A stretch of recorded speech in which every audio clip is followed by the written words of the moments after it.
Čau, zdraví vás Denis Kovalčík u mého nového tutoriálu. V minulém dílu jsme si říkali, o čem tento tutoriál bude. V minulém díle. A tady už máme Minecraft, který se nám stáhne. Vlastně ten Minecraft se stáhne už ve verzi 1.6.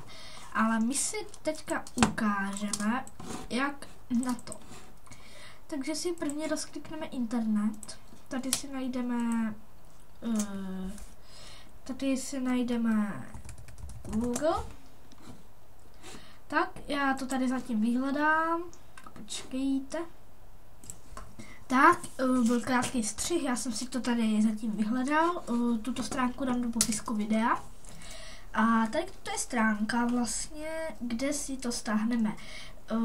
Jaký máte operační systém, tak si to musíte stáhnout hned vedle toho. Já už to mám stáhnuté. A potom si ještě stáhnete launcher. Ten vám dám taky do popisku videa. Já už ho tady mám stáhnutý. Tady máte ten Minecraft.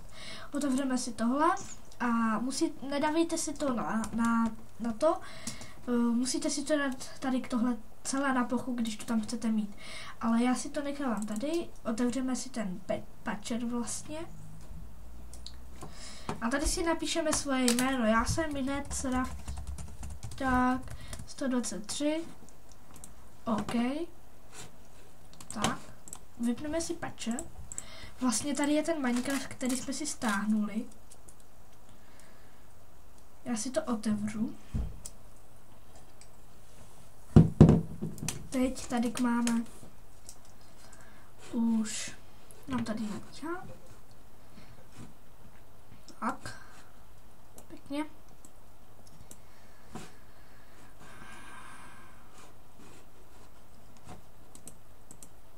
A teď se to asi seklo.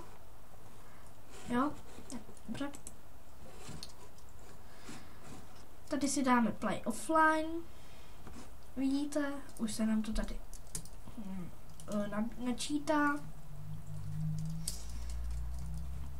Tak, to si můžeme vypnout. A máme Minecraft 1.6.2. To by bylo asi pro tento díl všechno. A já se s váma pěkně loučím. A u dalšího dílu se mějte.